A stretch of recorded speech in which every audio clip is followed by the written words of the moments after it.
कुछ लोग सोचते हैं कि समाज जागृत हो जाएगा तो समस्याएं ठीक हो जाएंगी। मैं उससे सहमत नहीं हूं।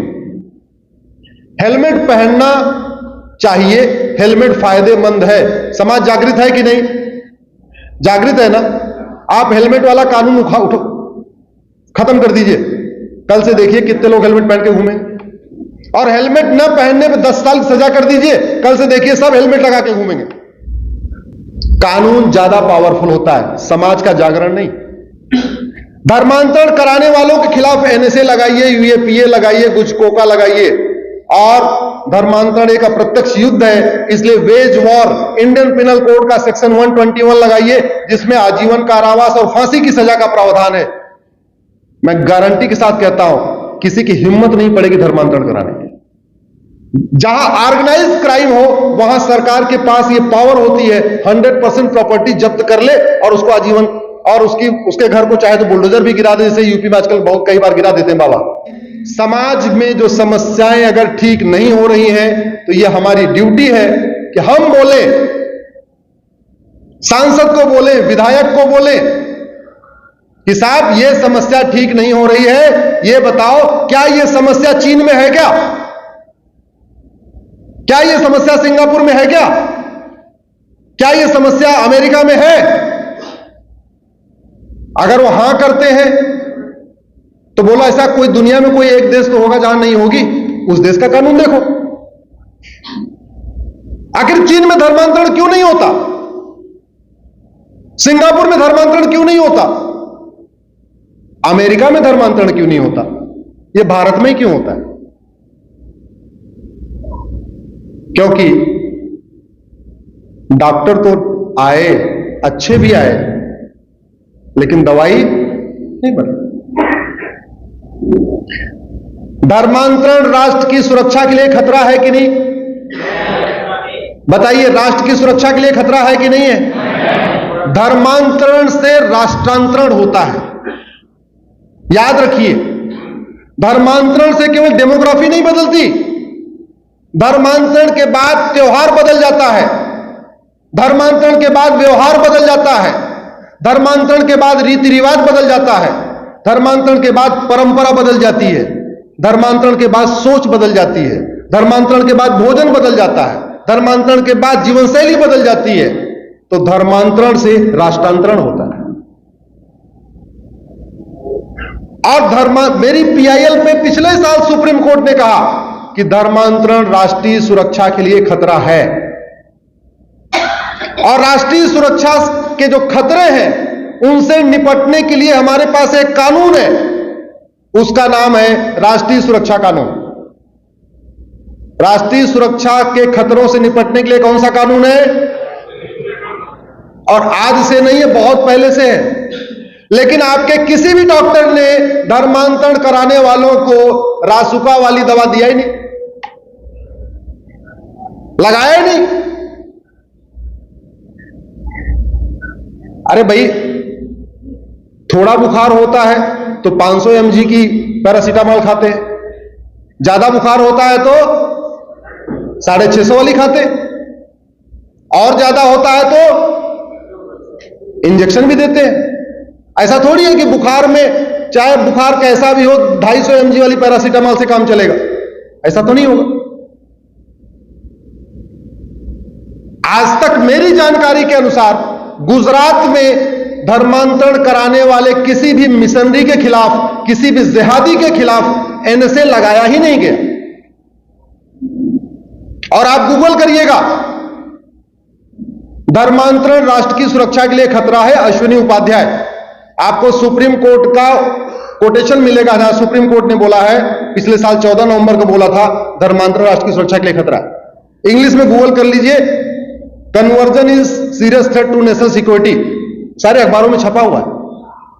और आप ये भी गूगल कर लीजिए, conversion national security Ghaziabad police, तो आपको पता चलेगा गाजियाबाद पुलिस एनएसए लगा रही है। जब गाजियाबाद की पुलिस, उत्तर प्रदेश की पुलिस अगर धर्मांतरण कराने वालों के खिलाफ एनएसए लगा सकती है, तो गुजरात की पुलिस को क्यों नहीं लगाना चाहिए? लगाना चाहिए कि नहीं? अब नहीं लगा रही तो क्या करोगे आप लोग? मांग करो, लगाओ। आखिर घर में बीमारी ठीक नहीं होती, डॉक्टर को बोलते नहीं बोलते भाई बीमारी ठीक नहीं हो रही है? सांसद विधायक से मिलो, महीने में 1 दिन छुट्टी करो।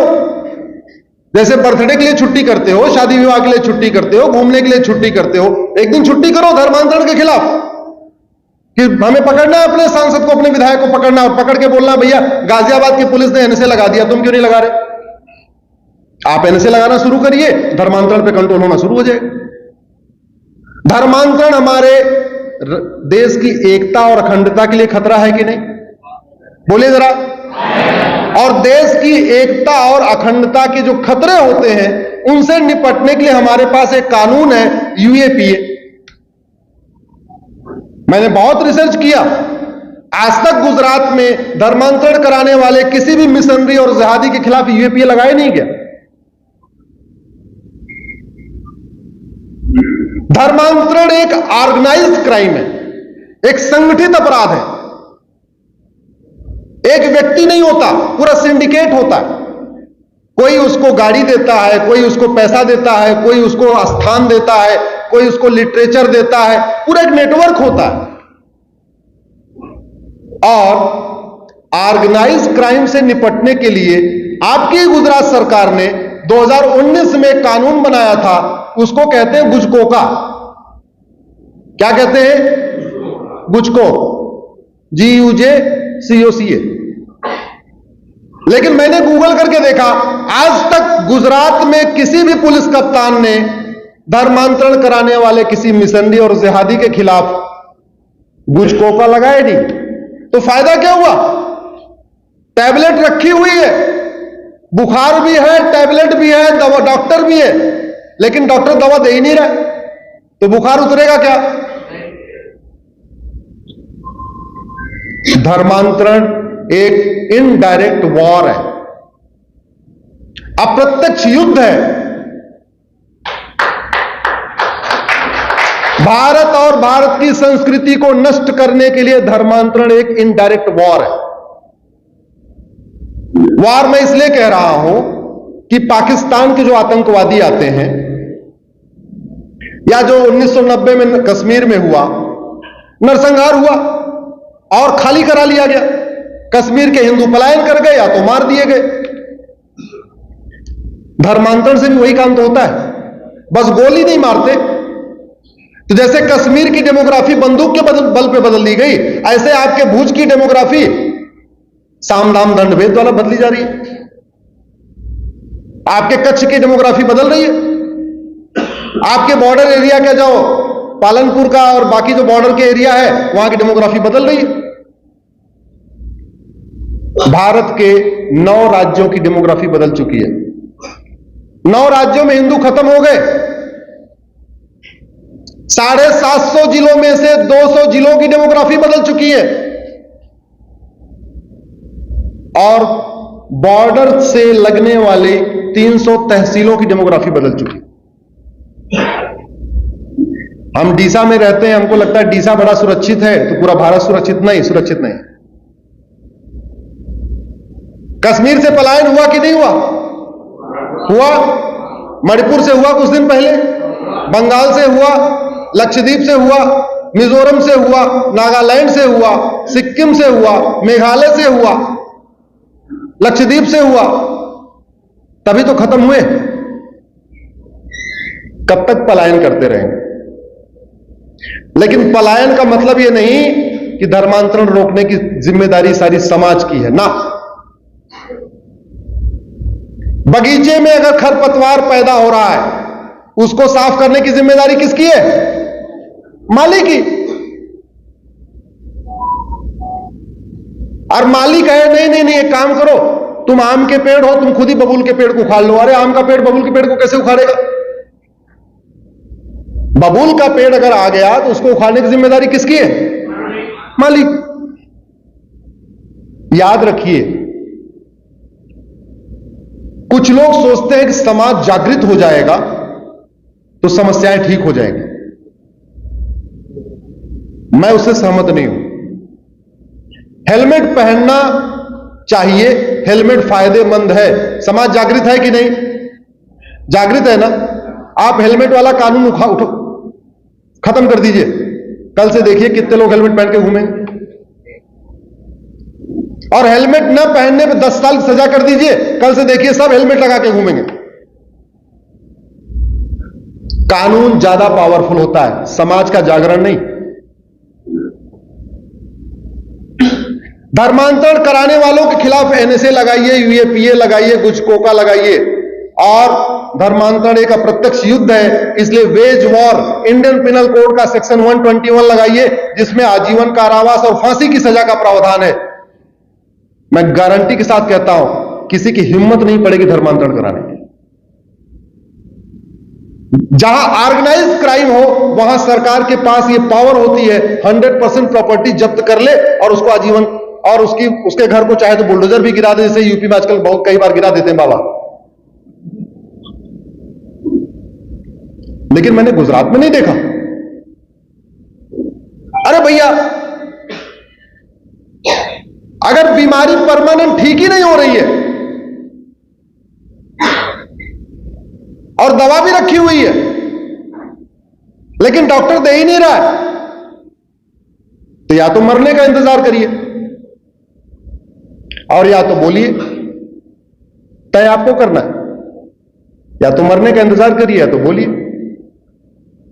समाज इतना ही कर सकता है और करना भी चाहिए कि भैया अपने सांसद विधायक को पकड़ा, एक दिन कप्तान का घेराव किया, उसको जाके बोला देखो जी हमने तो गूगल में पढ़ा है गाजियाबाद की पुलिस, यूपी की पुलिस लगातार एनएसए लगा रही है धर्मांतरण कराने वालों के खिलाफ, आप क्यों नहीं लगाते हो? कप्तान मान जाए एनएसए लगा दे तो ठीक है, नहीं तो सांसद को पकड़ो, विधायक को पकड़ो। ज्यादा अगर वो लीगल बात करे तो मेरी बात करा देना, मैं फोन पे बात कर लूंगा, उसको समझा दूंगा। इतना ही कर सकता हूं मैं तो दूर से।